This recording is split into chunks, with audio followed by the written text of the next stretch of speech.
Pull on up a chair. You're at Camp Video Games, y'all.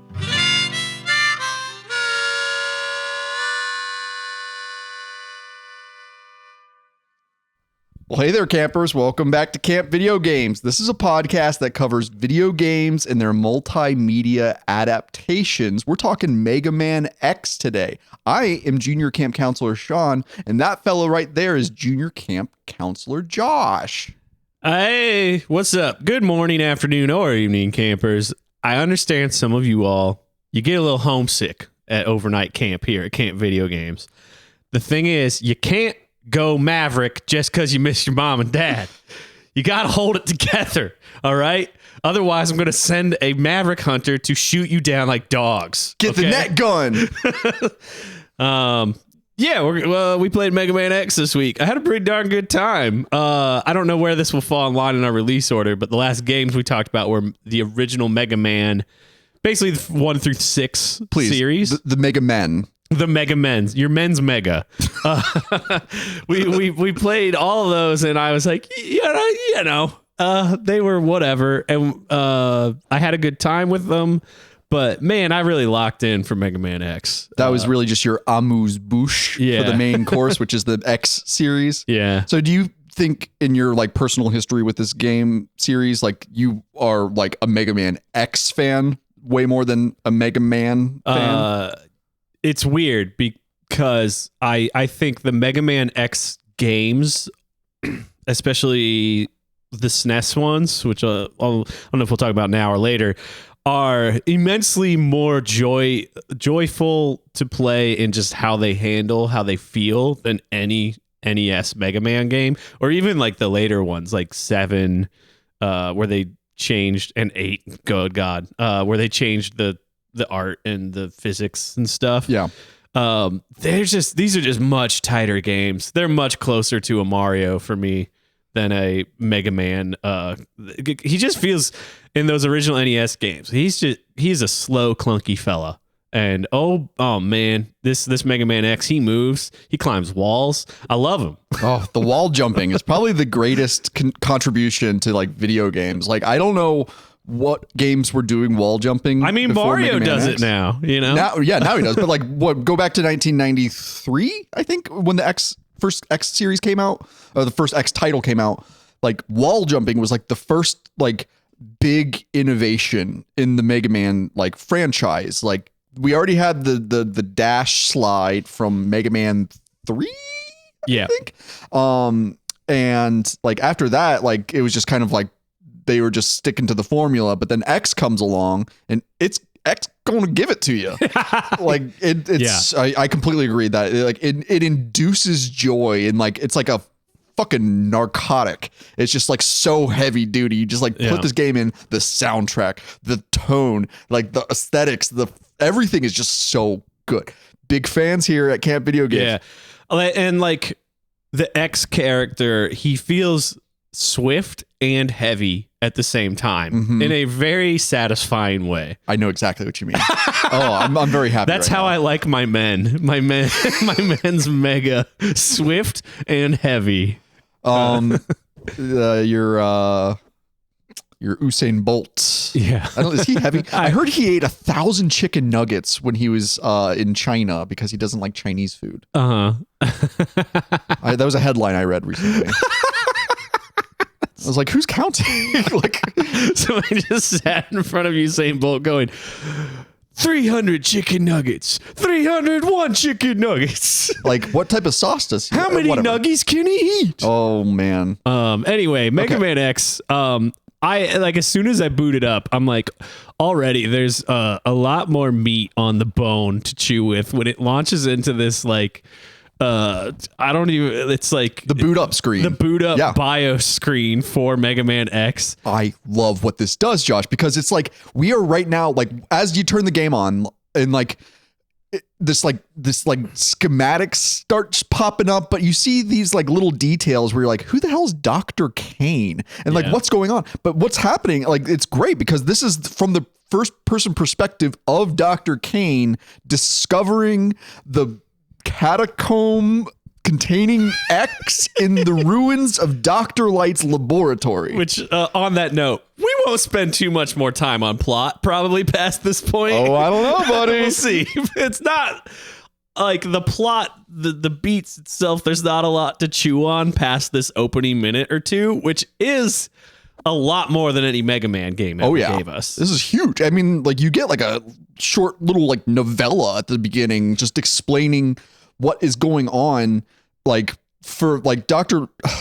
Okay, so Josh, it's the year 20XX. always and forever. And this is what, taking place about 100 years after the events of Mega Man 11. Sure.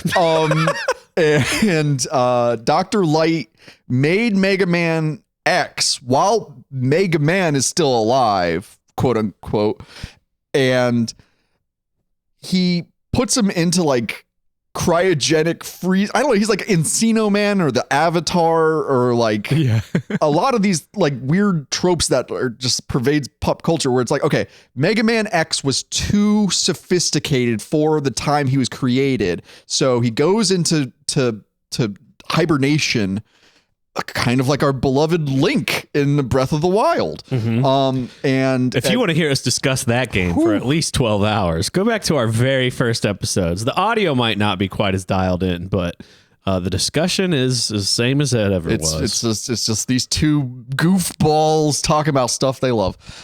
So like, there's like weirdly like, I love that it's in line with the old Mega Man games, that like they're like, it's a super sequel.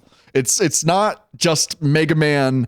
At this point, it would have been Mega Man 7, like, because 6 came out and around the same time X came out, I believe. But it's for continuity's sake, like it kept up with it, and it treats the old cute games as like a integral part of the story of this darker, more serious, tonally shift.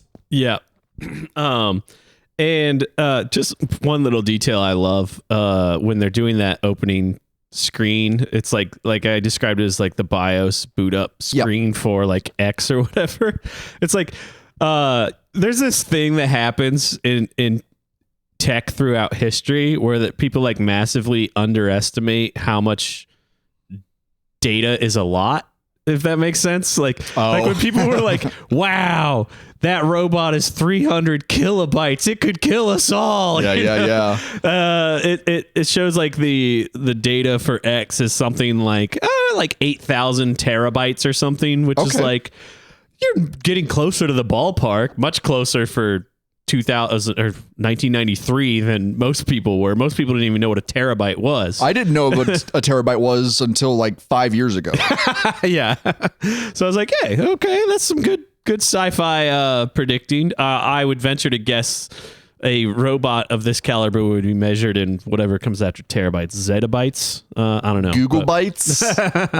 But there's some fantastic world building, and then smashing into that opening screen with the music. It's equal to Mega Man 2 for me in terms of like how impactful the intro is in tandem with the music. As I've said with other game series, this ain't your mama's Mega Man is established pretty quickly. And it's very funny to the choice of Mega Man X over Super Mega Man, like they were doing with every other series. That's a really good point. Well, the X, as Dr. Light explains, it represents his X. Wait, what's the word I'm looking for? His expertise. Does it say it in that intro somewhere? No, he says it in the Day of Sigma in one of those little flash. Which will be a different episode. Wait, no, I don't even know. It's because the word I was looking for is potential. But it's whatever. Man, it's like it's a variable. It's like a variable placeholder. I don't know if this is canon, but this is what I'm X. glossing from what you're saying and what I understand of the lore, quote unquote, of Mega Man X is Dr. Light buried or hid him because he was the first robot with free will, and that scared Dr. Light. and he thought maybe later in history they'll know how to handle this. Sure. Yeah. So the X is like a variable for like, I don't know what this thing's gonna do. The rest of the story then is he's revived by Dr. Kane to stop other robots who also have free will they're all going quote unquote maverick or something. The virus that so at this God, okay. It doesn't matter if we get this right or not. Okay. This is not really what this discussion of a game like this is about. Campers, if you want to correct us, do it in the comments. And also... I'll be so pissed off about it. You'll tell us to go to hell. You'll make us so mad that we'll talk about it in the next episode and we'll say your username. No, but let us know in the comments because this is... Call us posers. Camp Video Games is more of a conversation than a discourse of... we're not giving speeches here. We are just kind of working our way through some good stuff while we ignore the rest of the world burning around us. Yep. Just living in our childhoods. So Mega Man is, I guess he is a Reploid, and a Reploid, it's basically just like they're like human, they're anthropomorphized robots. Like they're just robots made in the image of man. And Dr. Kane found this Reploid, and from that as like the source, he was able to develop more Reploids. But turns out 100 years back or whatever, Dr. Wily developed a virus that makes Reploids go maverick, which is basically they start rebelling against humanity. And the Maverick Hunters are that's the Stars team. If you go back to our Resident Evil series, we talk all about the Stars, the Special Tactics and Rescue services. And Capcom loves this shit. Like, so Mega Man is like still young in his development, but he is more advanced than his contemporaries because he's the original Reploid. I think that's how it works. And at the point of the game starting, like he's just like he's just a cop. Like just a cop out on the beat. As you're dropped into a really one of these sort of like masterclass opening levels where you're introduced to all your new abilities one beat at a time.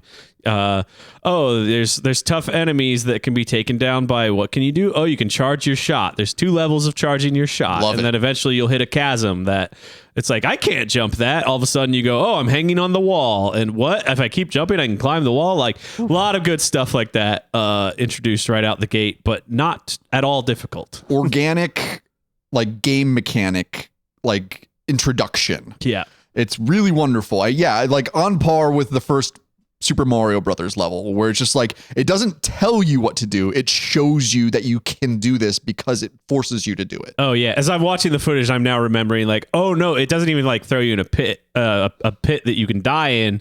It gently drops you down on a beam that falls, and then you have to figure out, oh, I can climb the wall to get back up. It's so good. It's so good.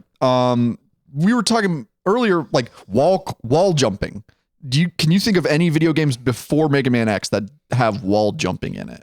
Well, if we go back to our Ninja Gaiden episode. Oh yeah, Ninja Gaiden 2 has it because the first one, right?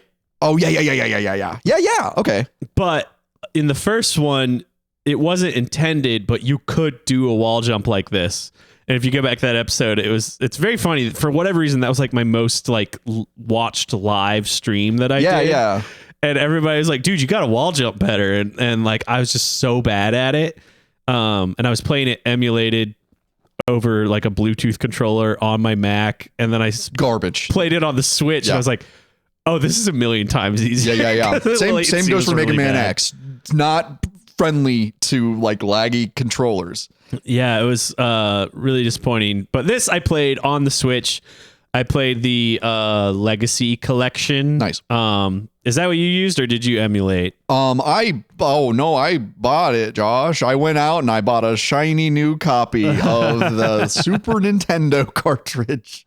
I emulated it. I never owned the original Mega Man. Neither did I. I had X2. This is the first time I've ever beat this game. Interesting. Like I've never and consequently, I've also never really played that much of the rest of the X series because I wanted to beat the first one before I continued. Yeah, you don't want to get lost in that story. I get lost very easily. But anyways, yeah, you blast through an opening level that teaches you all the stuff. Yep. And you fight. You fight a purple Boba Fett. Yeah. Vile. Yeah. And he is invincible. This was also one of my earliest memories of a boss fight you have to lose. Oh, sure. The mouse. Yeah. And I don't remember like getting lost on it, but I do remember it being a very unique situation I have not encountered before. And in retrospect, it is a very good sort of marker for progress, because you start by losing to this guy. Sure. And by the end of the game, and you get saved immediately by Zero. This guy Zero. Tell us about Zero. Zero is the sexiest man in the world. Okay, Zero was developed, I believe, by Dr. Wily, kind of as his equivalent to Mega Man X. But Zero is just a red Mega Man X with beautiful, except he's got beautiful golden long and not yet. At this point, Zero just has a Buster cannon like X's. Oh, I think it's in one of the later sequels that Zero gets his Zet Saber, which is it's apparently programmed with malware to defeat Sigma, who we find is the villain of this series. But yeah, Zero is just like the hottest guy in the world, and he's blonde, and he's like way stronger than Mega Man X, which is interesting. Because these games are power fantasies, and the fantasy it starts off very you don't feel that powerful compared to everybody else in the room. Yeah. It's a very interesting choice. I remember as a kid, so desperately wanting to play as Zero instead of this loser. Yeah. Because Mega Man, that's old hat. And the escalation of the X series throughout, we could call it its quote unquote golden era, which is kind of tough to say because I do think they kind of peaked with the first one. Sure. When you look at it retrospectively, but the thing that those of us who were following its development and publishing in real time was just give me more control of Zero. Yeah. He's so cool. And in X2, he's been, spoiler alert for the end of this one, he's been killed and his parts have been scattered, and you collect his parts, and you only get the quote unquote good ending if you collect his parts. I love that. I love that shit. And man, Capcom rules. Yeah, and if you don't collect his parts, you have to do a very difficult fight against him because he's been brought over to Sigma's side by the guys who got his parts before you fight the final boss. So it just makes the final boss nearly impossible. Yeah. Then in X3, there's this really complicated system to call him, and you could play as him for half a stage, and then he's like, sorry, gotta go. It's like one of those that's like your assist character in Marvel versus Capcom. Yeah, it's so, and then in X4, it's finally you can choose to play as Zero. Just from the get-go? Yes. Is that still on SNES? That's the first one for PlayStation. Okay. So it's interesting. Throughout this entire game, you've got this guy that you so desperately you barely see him, but you're just he's so cool. I want to be him, and you just can't touch him. He just shows up in 3-4 really short cutscenes. Yeah, it's true. Yeah. But he's one of the main characters. That's very interesting. I think the first time we ever get a clue about Zero is in one of the Mega Man and Bass games. I don't know which one, but I did a little bit of snooping into who the heck, where did this guy come from? And he's revealed as a silhouette after you beat one of the one of the weird side games that was like, I don't know if it's technically canonical, but like talking about canon of these types of games is also like, there's a huge amount of like discourse over the Mega Man X lore because it was one of those games that like took it seriously from the get-go. Yeah. And it made it seem more impactful because there weren't that many games doing it at that level for media that's targeted toward children or teenagers. Like it was treating kids a bit more like adults, which I really appreciate that Capcom does time and time again. Yeah. It both treated them like adults, and as somebody who was like a tween in the moment, it's just enough lore to stir your curiosity and your imagination and build the world in your head when we still had attention spans and we didn't just immediately pull out our phones every time we were bored. Like I'd sit there and just wonder, like, what is the world of Mega Man X like beyond what I can see in this game? You know, much like how A Link to the Past did that with this Zelda series, like where it's just surface level stuff, but if you start scratching in there, you'll be like, oh, actually that goes a little deeper than I expected it to from a baby toy. Yeah, like I think you're absolutely right to say there's not a ton that's canon here, but there's an immense amount to wonder about and do your own world building with. That like, man, games just like they don't do it quite the same way anymore. But we're not. I don't want to like talk through every stage, but you've got to talk about Chill Penguin stage and the upgrade system and the fact that like there's these hidden upgrades that Dr. Light left behind. He scattered them in hopes that when X is powerful enough and responsible enough to find them, then he will. It's like Dr. Light built X, but then he was like reckoning with his creation where he's like, I don't know if I did the right thing to make this robot with the abilities that he has. So it's like it really is just like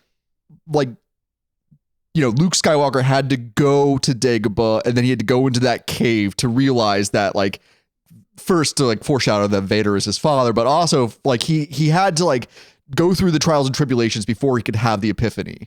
And like, that's the same thing that Dr. Light is doing essentially with Mega Man X, where he's like, you need to earn these upgrades because if I just gave them all to you right now with your free will, but like you're not fully developed sense of like morality, that might turn you into a bad robot. And God forbid Dr. Light be responsible for a bad robot. Yeah. So yeah, on the note of like story and lore, it's fun that like Dr. Light mentions the fact that like he knew X wanted to be a peaceful robot and he hoped he could give him that option. And while this series, it's like changed hands of like who's in charge, who's developing the games, what systems it's on. Yeah. Even as far into it as like X7, it's like, it's so stupid. You barely get to play as X. Because at that point, he's like, I don't want to fight anymore. And he's just like, quote, like your commander who's like at headquarters most of the game. Somebody named Axel at that point? Oh, it's really bad. Yeah. I played some of the PlayStation 2 Mega Man X. Is that X7, X8? Yeah. Yeah, that shit sucked. So it's interesting that it's like here as early as the one upgrade that you're literally forced to get this upgrade, which is the dash feature, which is it makes the whole goddamn game. Like, Josh, I didn't realize that there was a button set for the dash, and I went through the entire game just doing double tap forward and backward, and I was like, this fucking sucks, dude. And so did you not even like use the it's like the way you play Mega Man X is to constantly be mashing A and B at the same time. Yeah. And you just fly through the stages. Like that's what makes the game feel good. Like, so did you not even do that? Most of it was just like I would be doing a bunch of dashes, but like you know, if you ever watch or if you ever play Castlevania Symphony of the Night, like the dash in that game is like the character takes a really quick back step. And so you'll see the character, if someone's doing like a speed run of Castlevania Symphony of the Night, like they're just going backwards the entire time throughout the stage because it's just that much quicker. With this one though, I mean, like I was just pressing forward all the time, like, or dash dash dash dash dash dash dash dash. It was miserable, and then it was literally like leading up to the fight with Sigma, I just happened to press whatever button the dash button's associated with it, and he went, and I was like, I need to like check myself into a hospital right now. I'm about to have an embolism. I'm furious. Yeah, like that's what makes the game so good is this I don't know how you describe it, like the dash jump. It's like how you do all the fun stuff in the game. Yeah. I had fun, but not as much fun as I could have, I think. Yeah. That's so funny. Okay, so Mega Man X gets these upgrades, and these upgrades not only allow him to do a few more movements or, give him a bit more fluidity to his movement, but also like it can open up new areas and levels, because one of the, you can get like a helmet upgrade and a leg upgrade that both help you like break blocks, like they're like breakable blocks or the thing. So Josh, I did not get any of the upgrades besides the dash. Yeah. Oh, I did it all, baby. So I was curious like how that affects your like, what that does for your run, and like how that like makes it like that much better, or does it just like take that much more time? Like how is it worth it? Is it worth the time required to get the upgrades? So, well, first off, let me state, this is semi-relevant, that like my Mega Man X game is X2. Like that's the one that I owned as a child. Oh, cool. Okay. Whereas this one was like, I'd rent it, or a friend or two owned it and would play it every now and again. And then eventually I'm sure I had ROMs of it or whatever, but like X2 is the one that I was like, this is the game I own, and I'm going to play to death, and I'm going to explore and find every little secret. Because I played that right after this, and doing all the upgrades was like, because each game, and especially the first three, I believe, you've got legs, arms, body, helmet, and that's when you have like your full upgraded Mega Man X. And now Mega Man's fully white. Yeah, and like in X2, it was just like ingrained into my brain, like exactly what to do and where to go. Yeah. It took 5 minutes. Like I knew like I need this weapon, and then I can grab all of them in 5 minutes. That rocks. This one was maybe 15 minutes of like backtracking and yada, yada, yada.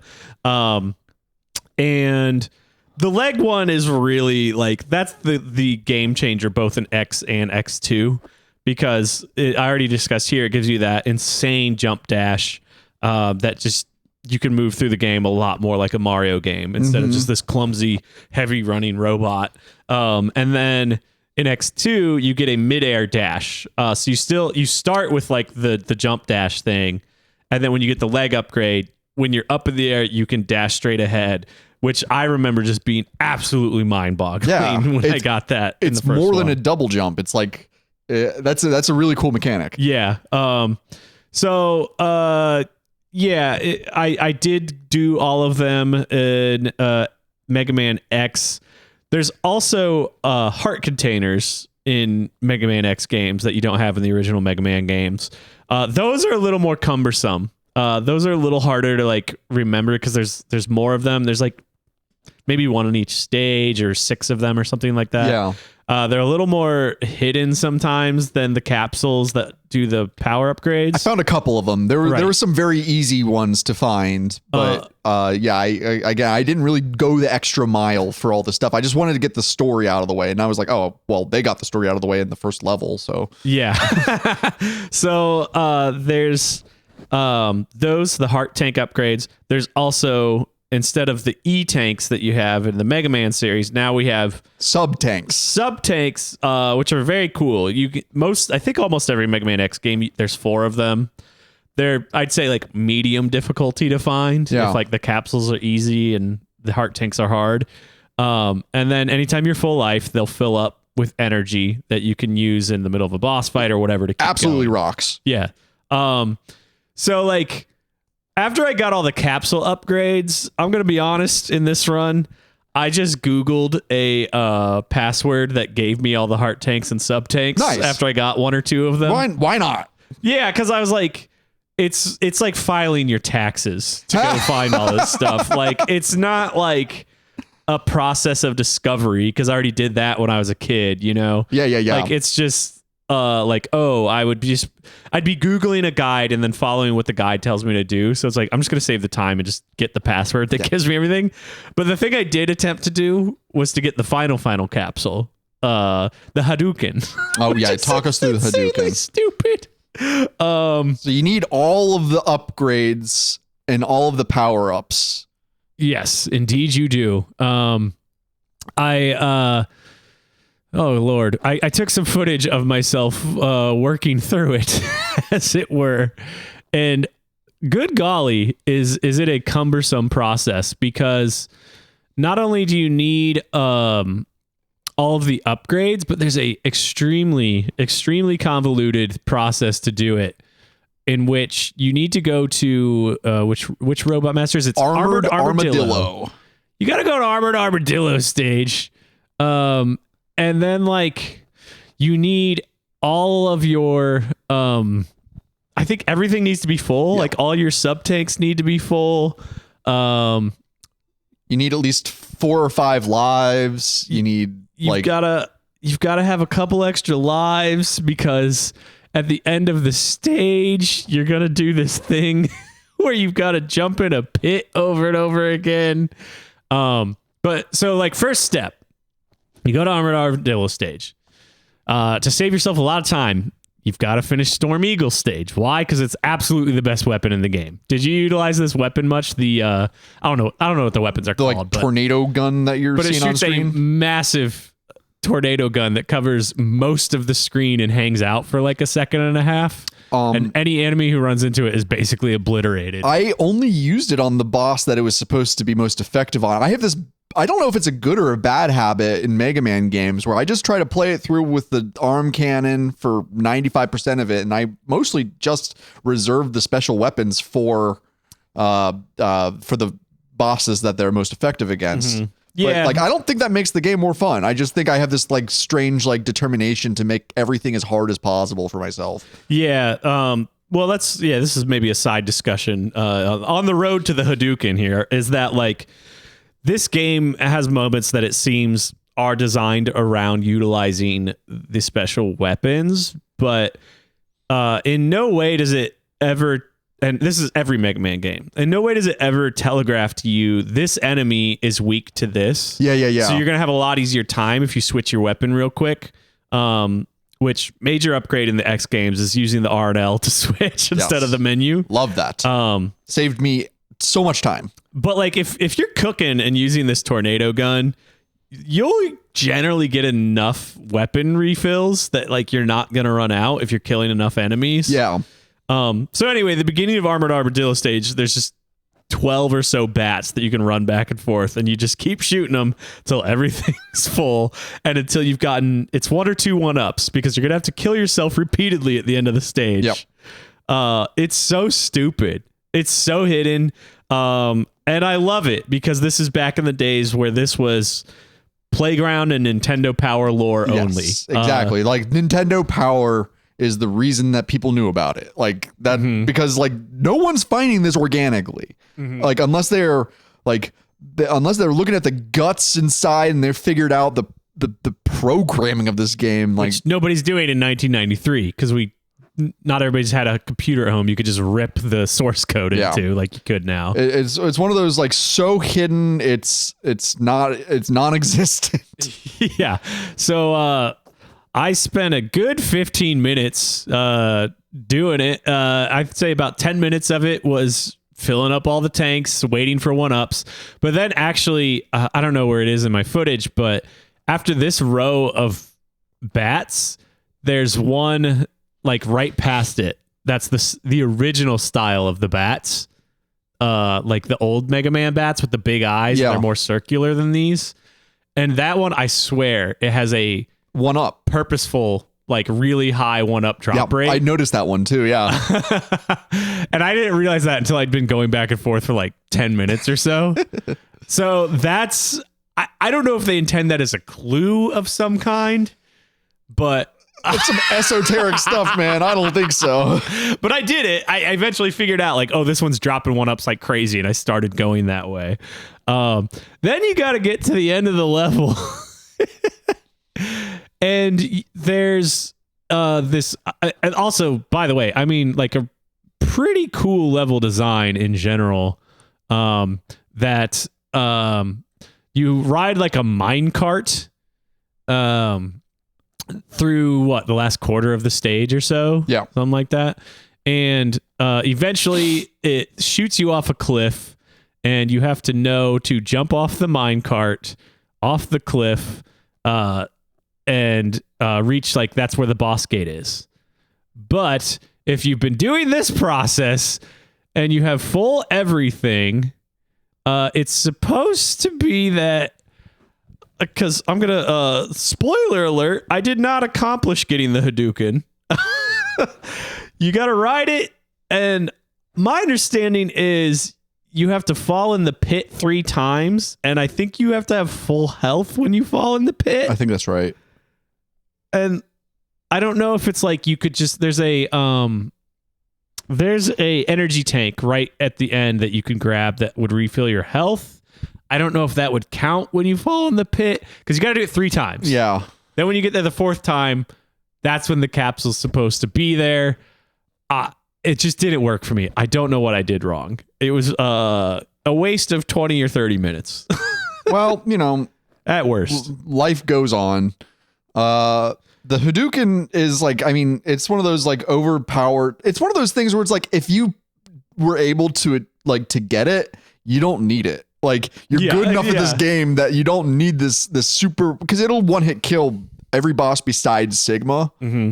I think Sigma is specifically immune to the Hadouken, but I'm not certain on that. I don't know. I didn't get it.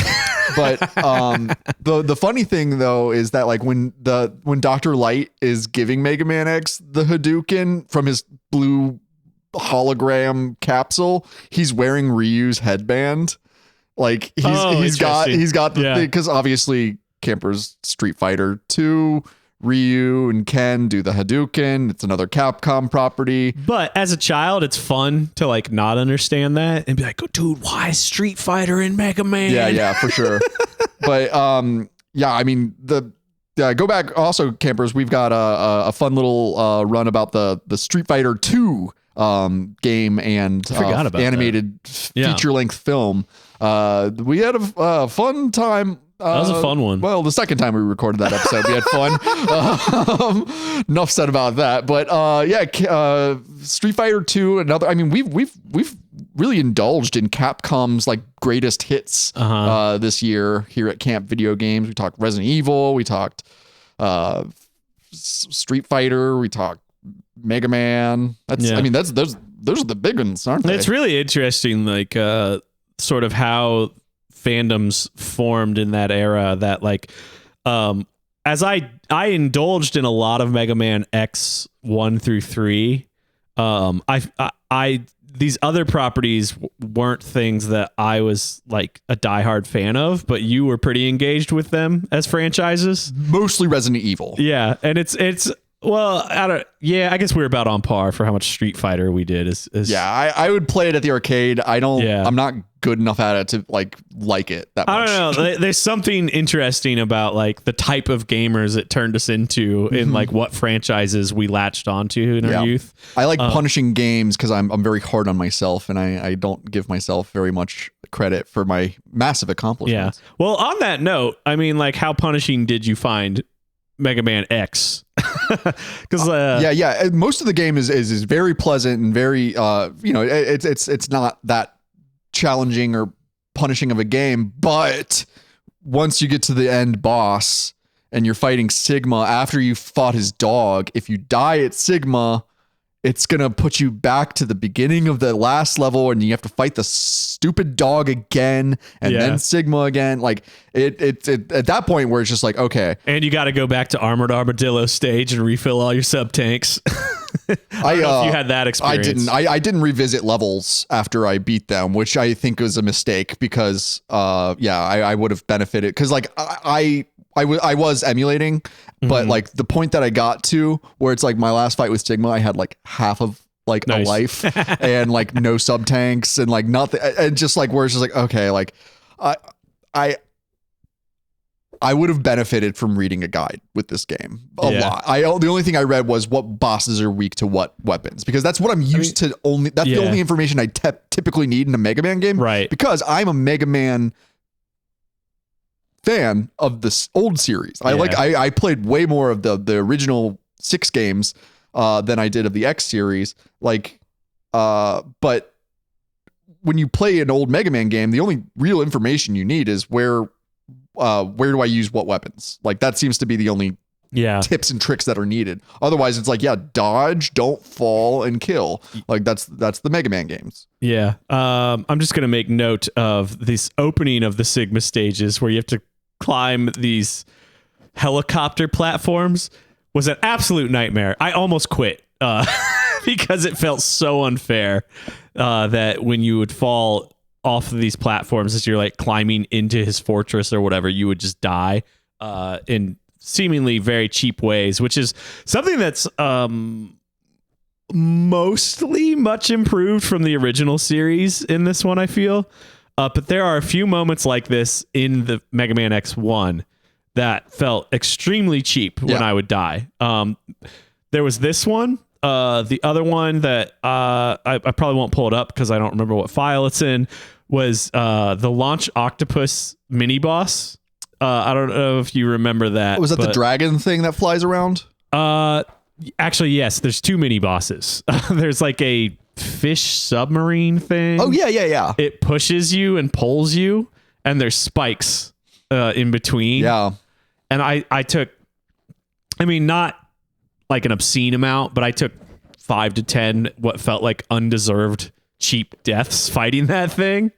That I wonder if like I had Storm Eagle's weapon, if that would have just chewed through it in 2 seconds. I think that's the prescribed like weapon. For that. So like the X games have a lot more of encouraging you to explore your weapon arsenal than the original Mega Man games for like reasons like that. And I was also thinking as I was like watching myself play the Sigma stage, a lot of the bigger, heavier, just regular enemies will have a weakness to a boss weapon that lets you chew through them real fast instead of like charge up, shoot, dodge, charge up, shoot. If you use like the flame on these big turtle guys, it's like, oh, you just go right through. That's them. wild. I feel kind of stupid. Yeah, like the game feels like it wants you to practice and experiment and learn those things to play through it optimally. I will say, other than these cheap pitfall deaths, I was not cheated because I used the Legacy Collection's Rookie Hunter mode. What's that do? It makes it so like physical damage from enemies is almost negligible. So fall deaths are the most likely death. Yeah.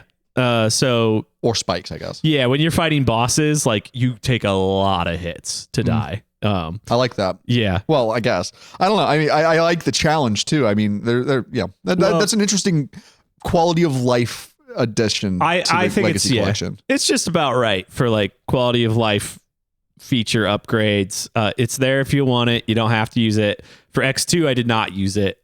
And I still like I blew through the game. You beat X2 this run? Yeah. So it is a matter of like these games are fair, I feel. Because like X2 I blew through because I was familiar with it. And this one I was learning, like if I experiment, I can make this a lot easier on myself. But because I had the rookie whatever mode on, I didn't have to do that. And I could still play the whole thing. Yeah.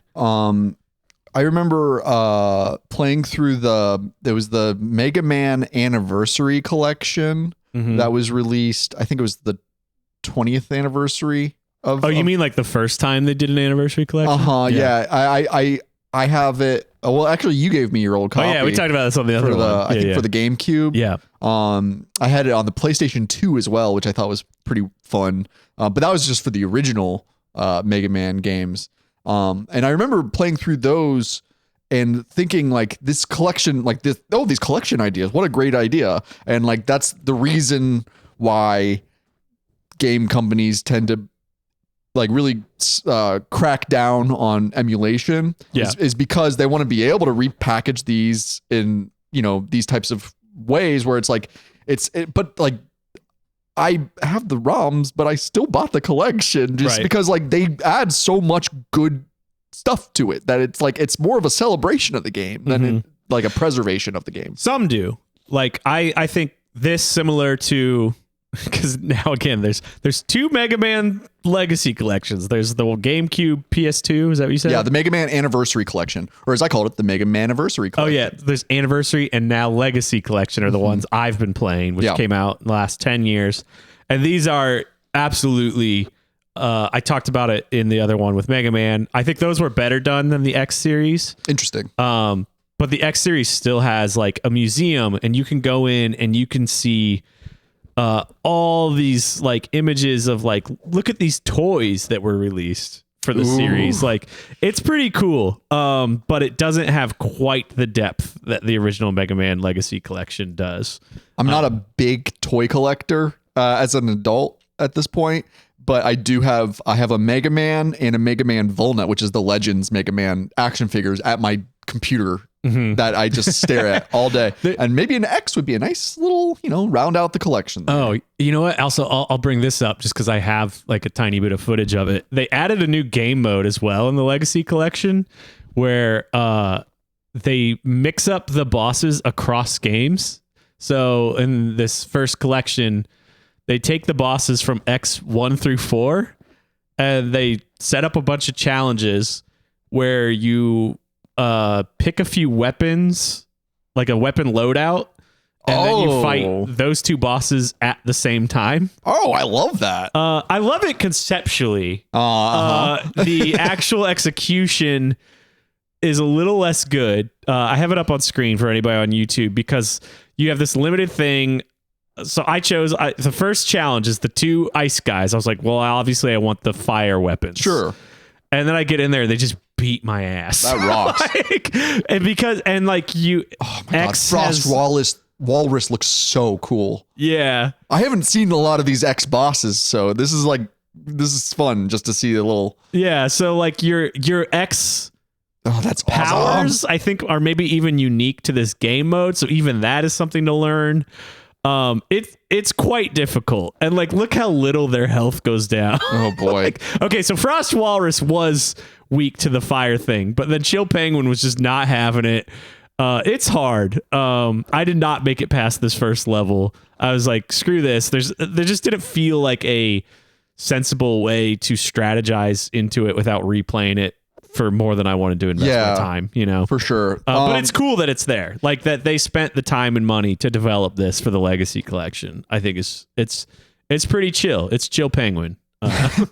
One of my favorite like aspects of any Mega Man game is the way that they treat boss fights, where it just like you go, you know, you're going through the level and like you've got this full range of motion and you can just go anywhere and do anything, and then you get to the boss fight and 9 out of 10 times, it's just like the doors close and then it's just one-on-one and it turns into a fighting game. Like it turns into Street Fighter, essentially, where it's like you've got your move sets, you've got like a couple of different ways you can avoid their attacks. And then it's just like, okay, like for every every enemy that you fight, like you learn their move sets, learn their like, you know, their habits or whatever it would be.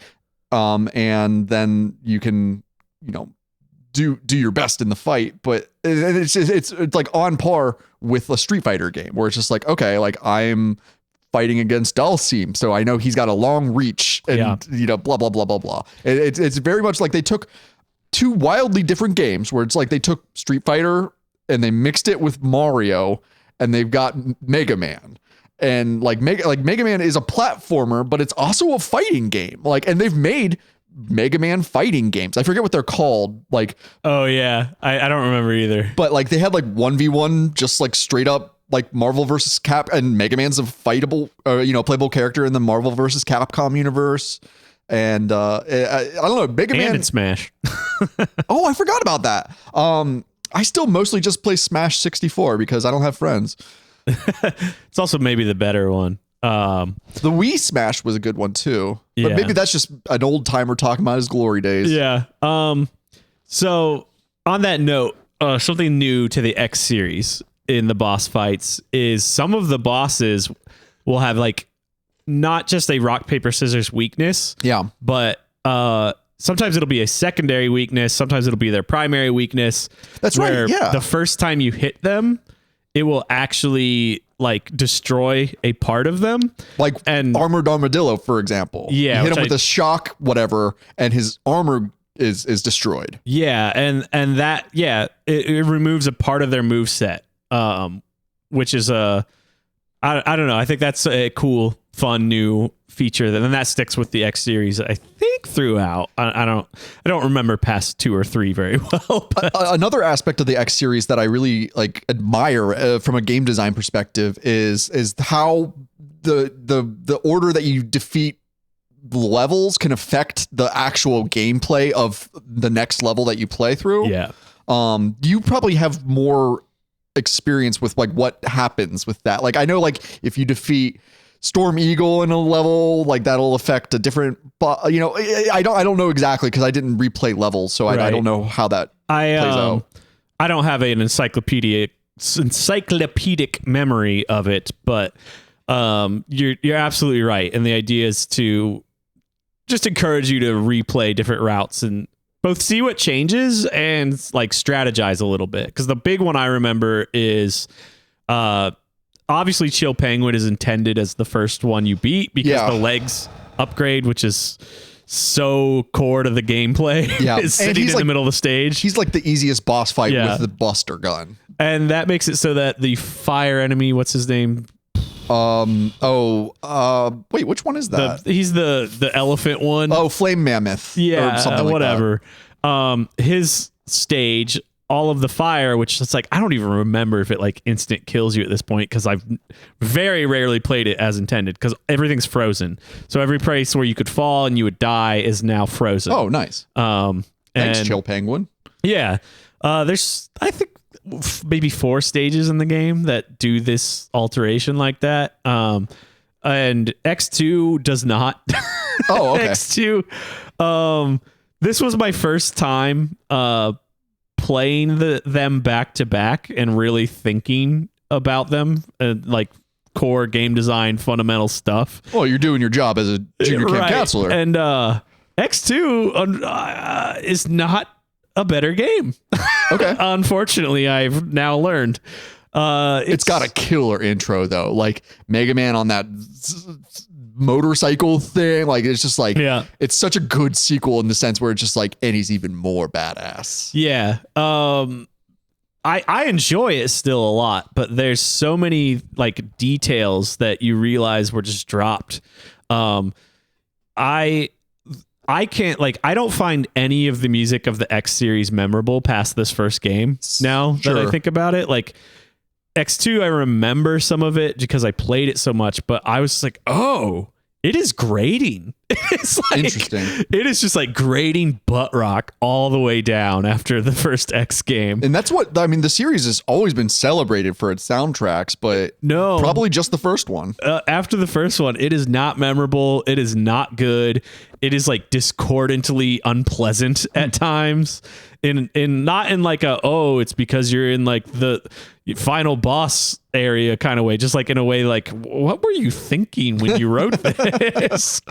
And I don't know, there were some other details I was thinking about with X2 that I was like, oh, this is not as good a game. They did clean up some of the stuff I found unfair in this one. Like there's not as many obstacles that I felt like, oh, these are cheap unearned deaths. Like that kind of stuff's cleaned up, but otherwise like X1 is the better game. Okay. Yeah. I don't know. I know that X3 is the most rare of the Super Nintendo cartridges. It sure is. Holy moly. And God, like another reason that like I just can't justify collecting retro games anymore is just because of the freaking price tags of these things. Like no game is worth that much. Yeah, and that's like determined by scarcity. Like, scarcity, yeah, of like supply and demand at the time it was released. Like it seems really stupid, you know, that like I have to pay $300 or $400 now for a legal cartridge of Mega Man X3 because it didn't sell as well when it came out, because it was like the end of the system's life cycle. Yeah. Even though it's probably the better game of the three, it's just like, it's stupid. I don't know, that argument doesn't hold as much weight because we have these legacy collections, but like games and series that don't get re-releases like this, or that like sometimes the re-releases are just really bad. Secret of Mana remake, which the original is available and like ported to most things, but it's still just like, I don't know. Yeah. Get over yourselves with like the pirating stuff. Like, it's fine. Let people pirate. Yeah. Again, like you said earlier, we're still buying it if you make it available. You mentioned Secret features. of Mana. I just recently bought the collection of Mana, like, just because like I love that series. Yeah. I love like Final Fantasy Adventure, and I would love to play an officially translated Seiken Densetsu 3. Like that's crazy that like that didn't happen. Like that you could play the original, basically straight up port of the SNES Seiken Densetsu 3 until I think it was 2018 or 2019. It was the first time you could legally do that. And same with crazy. Star Fox 2 on the Super NES Mini. Yeah. Like that was the first time that they officially released it. Like 30 years later. Yeah. It's wild. I don't know. I'm not running a game corporation / empire, so I don't know what the finances really look like, but I feel like it's like if only churches could sell the Bible. You know what I mean? Where it's just like, okay, like, do you want to preserve? You want to spread the good news or not? Exactly.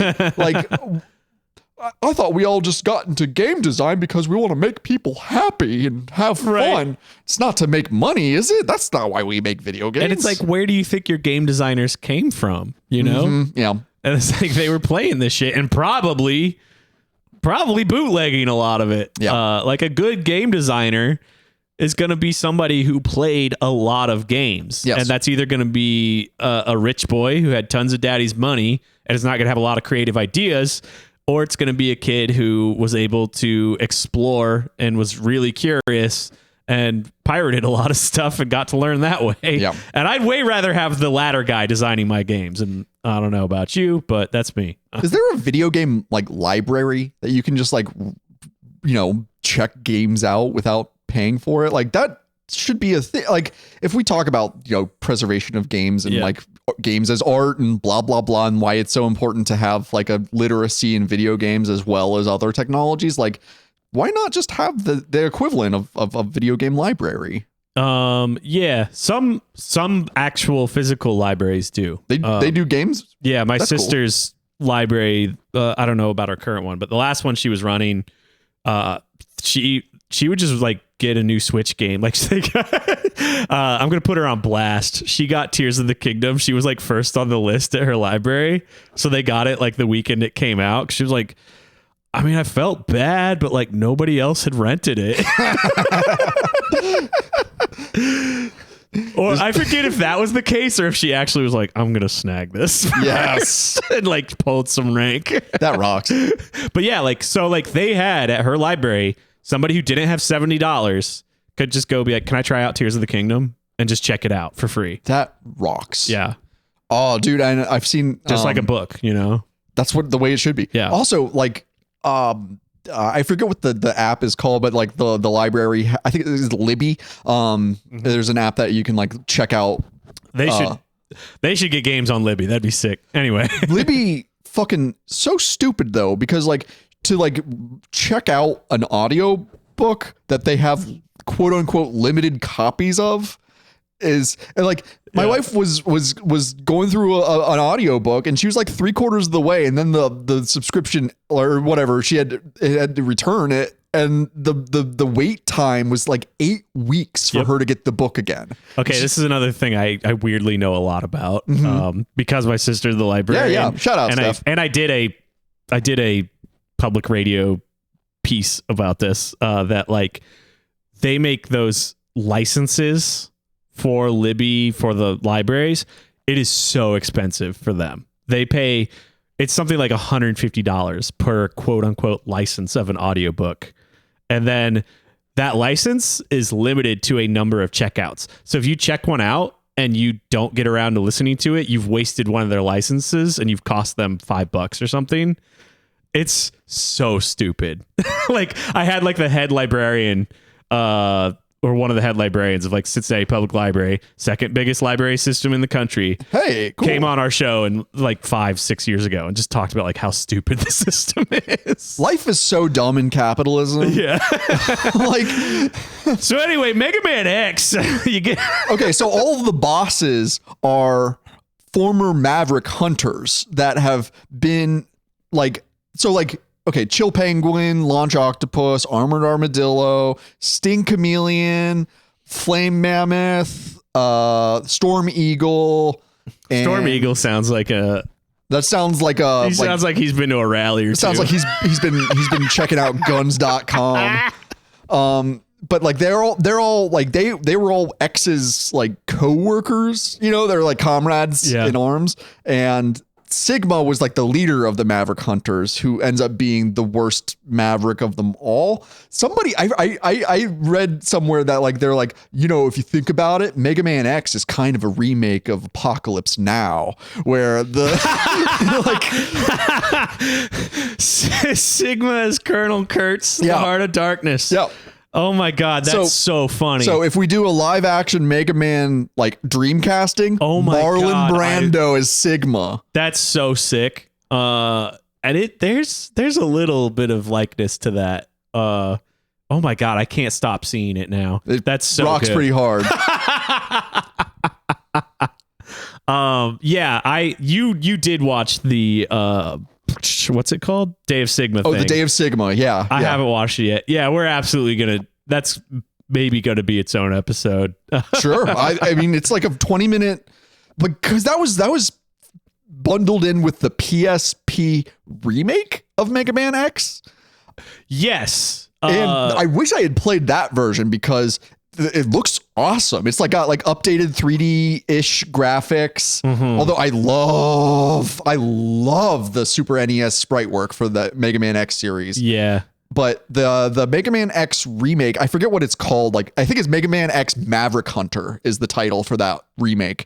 And like that was one of the first things that I like saw on YouTube was the Day of Sigma. That's awesome. Because like the only way you get that cinematic is if you beat this weird rare game on a system that nobody I know owned. I don't know anybody that's owned a PSP. It doesn't just come unlocked. No, you have to beat the game the Legacy first. Collection. Wow.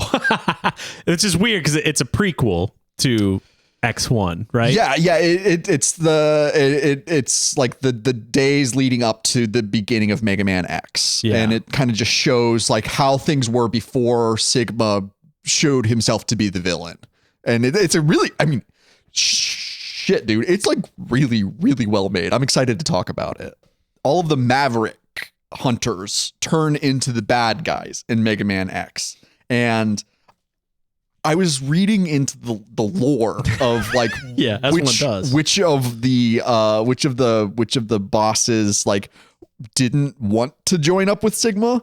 And the only one who was hesitant to join with Sigma was Storm Eagle, because he was against what Sigma's doing. Because like Sigma like declared war on humanity and Reploids, I guess, like because he's a Maverick. He's the Maverick of Mavericks. And we're not talking about John McCain. Yeah. Maverick hunters. Just a bunch of John. Don't People shoot. hunting John McCain. Don't shoot. Oh, it's like Vietnam all over again. Speaking of Apocalypse Now. It all comes back around. But anyways. But Storm Eagle was the only one who didn't want to join with Sigma, but he recognized that he was the strongest, so he just did out of like self-preservation, apparently. Yeah, interesting. You know what? The subtext is not present in the games because zero. I all the stuff you just talked about, my experience playing the game, it's just like, here's 8 dudes defending something. Yep. And they're just in your way. And that's all I need in a Mega Man game. But for sure. As a 10 to 12-year-old, it was really fun to imagine, like, why are they defending this place? Yeah. Why are they on Sigma's side? I don't remember if any of this was like in the instruction manual, like this lore you're talking about. Yeah. I don't remember having it on hand. I wish I had thought to look through the instruction manual. That's a deficiency in our conversation, I guess. But I do, like, before we talk about the end of this game, kind of want to just like walk through the X series and what its arc is. It's weird. It's so dark. Like when you put it all together, like, so this one you defeat Sigma. We'll talk about that in a second. Well, but before that happens, Zero gets destroyed. Oh, yeah. Like Zero gets destroyed by Vile, or is it by Sigma? Vile. Okay, because you get the chance to have a rematch with Vile. Like, yeah, let's talk about that before I do my thing. Really love that. Just because I set this up earlier. Right. He starts off as an invincible, unbeatable boss, and then you get to defeat him. And it's such a good feeling. But in the process of defeating him, Zero is destroyed. Zero gives X his cannon, which gives you an updated third charge up mode that looks like a helix. Like it's like the spiral helix, like the DNA strands. It's sick. It's pretty I forgot cool. that was even in this one. I thought they didn't do that till X2. Yeah, and it's weird because like I don't know if this is true, campers. Let me know in the comments because I love hearing from you and I don't hate you. But I feel like the third charge up is less powerful against bosses, which makes it that much more difficult to use because like if you're like me, like I'm constantly charging the cannon because I'm mostly just playing with the normal arm buster.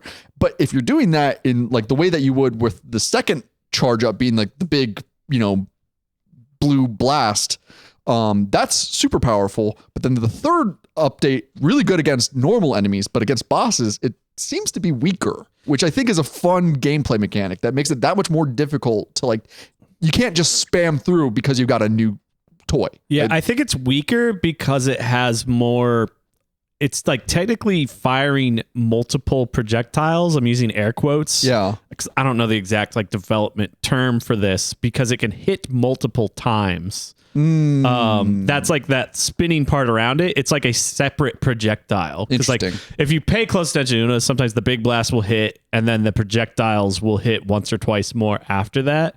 So that might be why the power's a little scaled weird. I found it was like a little unwieldy to know like which stage of charge I was in. And like sometimes I'd like let go of one and it was weird. Yeah. But you also can charge your boss weapons. And right after that Vile fight, there's a real gauntlet of verticality with lots of enemies. And I was even on like the rookie hunter mode, I was like, this is such a pain. And like, I don't know if I was dying, but I was like, this is a real mess to get through. Yes. And then if you're playing with your items and your charge ups, you realize Sting Chameleons makes you invincible. And I think you're supposed to just use that and climb the wall really fast. I did do that because I was getting so frustrated with that part of the game that I did start just messing around with the weapons, and I found that Sting Chameleons was like the most useful. And is it Launch Octopus that does that big tornado thing? I think so. And that is that the one that like if you charge it all the way up, it creates like a damage inducing shield around you. Like you can damage it's either people that with or shield. Storm Eagles. Yeah. But that's a fun way to mix it up because like before you get Zero's cannon, you cannot charge up those other the boss weapons. Yeah, it just adds so much variety. And like this is a very, very, very replayable game. This is one of those games that like is made for like repeat plays. Yeah, absolutely. And it gets more fun the better you get at it, I think. You wanted to give me a crash course on the X series? To the X stuff. Yeah. No, I'm glad we went back to that for a second. So Zero dies, right, in this one. The next one, you're trying to like rescue Zero. You have his memory card and his parts. You rescue him. The third one, they start doing like the regular Mega Man series of like, oh, there's some bad actor out there. And then it turns out they're always just reviving Sigma because he's just a computer virus that can keep coming back. Yeah. And it's in 4 or 5 is where it starts to get real weird and dark, where it's just like, at a certain point, they're just like, oh, most of humanity's been destroyed by the Mavericks. And you're like just fighting for this dead planet that's just like one side of robots against another. Nice. And it's just like this empty, hollow world that you're like, why am I still fighting? And 5 or 6, I think it's 6, introduces, there's like robot ghosts. Sure. Like Zero is a ghost you have to save on this dead planet. And then there's these weird, like creepy ghost robots that like are trying to like take the brains and convert these like lost Reploids you're trying to save. It gets so dark. Like that it's not even fun to play at a certain point just because it's so tonally like what are we even fighting for? Yeah. and like and while that's progressing, their attempts to engage you with like story and lore get more and more aggressive. Like there's just people constantly interrupting to tell you story. Like I played a bit of 5 and 6. Yeah. And I stopped because it was just so slow. Because they just keep interrupting you and like being like, by the way, this other horrible thing happened. By the way, did you see this door? We should go open that. And it's just like, oh my God, let me play the game. Yeah. Also, when they switched to the PlayStation, he's not fun to move anymore. They revamped the physics and the mechanics of him, and that it's like, oh, he's a boring heavy robot again. And like you can't do that. Like the jump dash thing is way less satisfying. It really is. Yeah, I said earlier it peaked with this first one. I just now realized that X4 was the first one on the PlayStation, right? Yeah. And that's where they started introducing like anime cutscenes. Yep. And it's too much. that was like what really drew me in the PlayStation era. Loved it at the time. Oh, yeah. Because I thought I'm like, more I'm is watching better, a movie basically. Yeah. on my PlayStation. Whoa. And at that point, I was way into JRPGs, which were doing these big, long cutscenes. But I didn't understand the difference in like competency of doing, you know? Like, so like I was like, whoa, Mega Man X is doing like this level of like cutscenes and storytelling, and just convinced myself it was cool. Yep. And now I'm like, oh, this sucks. This is so slow and so boring. Yeah, it's like a wallet chain. Yeah. Remember when my brother-in-law used to wear a wallet chain? Yeah. What's up, guys? I don't want to lose my wallet. Someone's gonna steal all my money. Dude, this way I'm never going to lose my wallet. Fucking, I loved it. Love that dude. Okay. So it ends with a big old boss fight. And first you got to kill a dog. And then What's it with Capcom games and killing you dogs? just got to kill that dog, you know?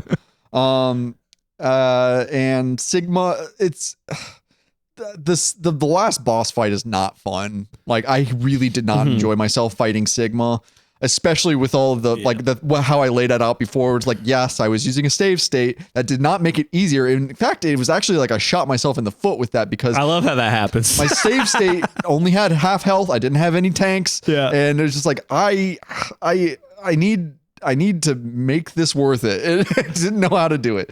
But the Sigma, like he turns into a big room-sized boss, but then it's just like you can only hit his head, and he's at the top of the level, and you can only get there by jumping on a platform while dodging all these attacks, and it's fine, but it's so punishing that it made it not fun for me. Yeah, these 3-phase boss fights are a bit much. I had no trouble because I was on the rookie hunter mode, so That's right. It gives you plenty of room and grace to experiment and like find the correct weakness. Yeah. That for me, I was like, it's just kind of fun to see the transformations and whatever.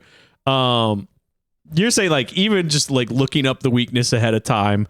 Full sub tanks? Did you go full sub tanks? No, I didn't have any. Okay. And like that's I think really like the intentional way to play is like that, I spent $60, $70, $80 on this cartridge. I'm going to juice it for everything it's worth. So like at this point, you've probably discovered like the opening of Armadillo stage where you can recharge all your subs tanks by using the tornado gun thing, and it takes 4 or 5 minutes and then go back to Sigma stage. Did you replay it enough to find out? Does it start you right at the boss battle, or do you have to play a full stage? Jump all the way back up and go through that whole cinematic of Sigma being like, I'm going to let my dog kill you. Yeah. And then you have to fight the dog again before you can fight Sigma again. So like, you don't like, But it doesn't make you play like a full game stage, other than that climbing that stupid wall, right? I'm not remembering clearly right now. I don't know. But It doesn't really matter. it felt over punishing. Yeah. Because like the fight with Sigma, the first phase with Sigma is great because you're just fighting a dude with a lightsaber. Yeah. Like, and it doesn't seem that hard. He jumps back up and forth down when you can climb the wall to dodge, right? yeah, I mean, It's not- it's like a normal Mega Man boss fight where it's just like you versus him and then Godspeed. But yeah, when he turns into an entire wall and then it turns into a bullet hell game. This is stupid. Yeah. Yeah. This thing where he's a big mech and it's just like damage is coming from everywhere. I think bullet hell is a good description of a sort of play style this is mimicking. I had the most trouble like because you've got to climb on these claws to hit the head with Armored Armadillo's weapon. Is it the only thing that does damage? I was using my Buster. Oh, interesting. I thought even the Buster thing didn't work, but it's really hard to get up there without taking damage. Maybe it's the spark. It's I don't brutal. remember clearly. I I mean, saw like, Armored Armadillo one for sure because I went through everything. I didn't look it up. I was just like, I'm Nice. just gonna figure it out. au natural. Yeah, but yeah, the getting up there was such a pain. Yeah. If you ever play X3 though, that's one of the hardest like SNES last bosses ever. Cool. It's like because you see here like if you hit just anywhere generally, if you can get up to that head area, he'll take damage. Yeah. In X3, you've got to do this same type of climb thing, and he's in this giant mech, and his head is like 8 pixels That's tall that you have to awesome. hit dead on. Ugh. I think like even with this rookie hunter mode, like I think I still couldn't beat it. I didn't play that far. I haven't played that far in like 3 or 4 years, Yeah. but like it sucks. This one's it was fine.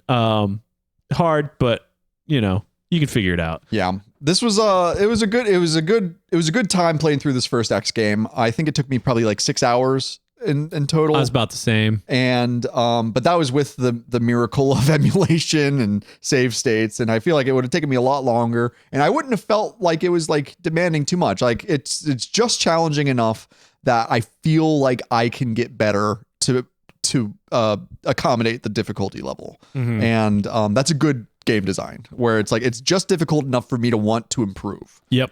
And that is the good incentive for a game where it's not just saying, hey, you're so stupid and you're not good at anything and you'll never get better. There's games like that too, but this is not it. Mega Man X is a very it's an encouraging game. And I feel like, yeah, a lot of the replaying that you have to do, the better you get, especially with like the jump dashing thing, the faster you can just blast through to what you need to reattempt. Yeah. That in a way that feels less cumbersome than the original Mega Man series to me. But yeah, you destroy quote unquote Sigma, his floating fortress, however that happened. This is a very Castlevania like ending. The ending cinematic is almost exactly the same as most of the Castlevania games, where Dracula's castle is a floating castle that you watch fall and explode from a mountaintop. It's I don't know what's up with video games, and that's not even a Capcom, that's Konami. Yeah. So I don't know what's going on where they're like, we know how to do an ending. We just do the same thing in every game. Yeah. But it puts this like very melodramatic, morose text Yeah. about like X is just like, why did I have to kill so many to get this far? Yeah, it's great. I mean, I like the humanizing side of it, where it's just like, okay, he's not a bloodthirsty like, you know, barbarian. He's very much like at odds with what he has to do, or at least what he thinks he has to do, because he has free will. It's I don't know. It's like the pacifist character in Saving Private Ryan. Yeah, I'm where gonna Yeah. Like, I just want to read, like, what's up now is standing on the cliff. The answers seem to escape him. He only knows that he'll fight the Mavericks again before he finds his answers. It's Yeah, just like it's so good. It's so vague and melodramatic that again, a 10 to 12-year-old's just going to eat this up. Yes. It's so stupid. How long will his pain last? Like, we're bordering on like Metal Gear Solid stuff here. Oh my gosh. It's so stupid and so good. I love it. What kind of game do you think Metal Gear Solid would have been on the Super Nintendo? Oh, that's an interesting question. Because like, you know, the NES and the whatever the ZX Spectrum and the Sega, whatever, like all the original ones. I haven't played. What are they? Police Knots? Did that come out alongside the original Metal Gears? Police Knots was on the Sega CD, I believe. Yeah, but like before Metal Gear Solid, right? I feel like it'd be somewhere between that and the Mega Man X games, like a Mega Man X scaling of the Metal Gears. Yeah, it could have been really cool. Police Knots. I never played Police Knots, but I believe that's like a point and click adventure. I think so. Yeah. Interesting. But yeah, then X he runs off into the sunset. And Sigma gives the like, oh, by the way, there will be a sequel thing. Yeah. He comes back. Join us next time in Mega Man X2. Yeah, Not Monster us. of the Week setup. Very, very, yeah. I love it. I think it's a great game. I really enjoyed it. I'm glad we talked about it, and I'm really looking forward to our discussion of the Day of Sigma. And yeah, there's a lot of good Mega Man media out there. Yeah. That's Mega Man X. Let's real quick. We haven't done a our little palette cleanser segment. Yeah. You gotta spend a minute or two on that. Start us off. What else we're spending our time with in the world of media? I have been I don't know. I'm in like a weird drought ever since I finished Metaphor ReFantasio. I've been talking to my partner about this. She was reading some book that she's loving. She was reading The Mists of Avalon. Yeah, and she's just like, why do I know that and you don't? I just blanked on the title. And she's just been like raving about it. I'm like, God, I need something like that again. I'm like in a drought since Metaphor ReFantasio. Something that's like, oh my God, I'm eating this up. In the meantime, I've been playing Yakuza Like a Dragon and Dragon Quest 3 alongside each other. The remake of Dragon Quest 3. And they've been very interesting mechanically that like Dragon Quest 3 was like the first introduction of a job system in almost like any JRPG, I believe. Okay, cool. And Yakuza imitates it in 2020 in the Yakuza world. Like Yakuza Like a Dragon's its whole deal is we changed the genre to JRPG, like turn-based JRPG, and the way they justify it is that the main character is obsessed with Dragon Quest. Yeah. And it's very cute. But I'm noticing they have the same sort of cumbersome issues of like we were talking about this just before we started recording, that like they could really use the Earthbound system of like, if I'm over leveled against this, just get it off the map and give me the experience points. Sure. There's so much time wasted in just going in and out of battles that like, so my gaming time has been very like mindless. I've got YouTube on in the background while I grind kind of gaming. Sure. Which I don't like doing too much of anymore. You used to be. Yeah, I try to get away from that, and I need something that really sucks me in because I'm like doing too much YouTube brain rot while I game right now. I think they're both, other than that, like very well done. The remake of Dragon Quest 3 is like, oh yeah, you really captured the spirit of like what was good about this in 88 or whatever, and preserved that while modernizing it, but you fell short of like, oh my God, just these random battles are just killing me. And I'm like stuck on some part anyway. That's what I've been up to. What you got going on? I've been I have not been playing that many video games outside of our Camp Video Games docket, but right now I've been flirting with Final Fantasy Tactics again. I've been because I've got the strategy guide, and I'm trying to figure out the right like astrology bullshit to make it a little bit more worthwhile. Because like the way that like your compatriots, if they have complementary star signs, they'll be better partners for you. There's some. I know that there's like a very simple way to just do it that you can make it work out, but I've just been kind of like reading through the strategy guide again. Good. It's a really good game. And that's one that I've played that game so much, like hundreds and hundreds and hundreds of hours, and I've never beat it. And I'm really looking forward to like giving myself that excuse to just like absolutely read ahead and prepare for. It's in chapter 3. I forget who it is. There's a one-on-one boss fight with Ramza and this guy, and if you are not exactly right, you are soft locked. You're screwed. I think it's Gefgarian. I want the Dark Knight. Anyway, that's so Final Fantasy Tactics. I've got Tactics on the brain right now. What are you playing it on? Well, so my flirtation, because I've got it on my phone, and I was just stuck at the BMV for a little bit, so I started playing just like a random battle that I abandoned a couple of years ago, and that was like I was like, ooh, this is gonna feel so much better because then I'm gonna pick it back up. I've got the original PlayStation like copy, and I've got the DS remake, but I want to play it on a bigger screen, right? And I mean, I don't have any qualms with the old PS Classic. Like, I've played the remasters of it, and it didn't sell me on the War of the Lions edition. Yeah. Interesting. That's I don't know. I played War of the Lions edition on iPad. That was my memories. That's my best experience of playing that game. PS is good enough for me. That, or I might even just say, heck, let's just play Tactics Advanced. Like, that's really fun. Have you played much the advanced version? They're a little too easy. It's fun. It's fun. I just love the mechanics. I just love playing like 3D chess.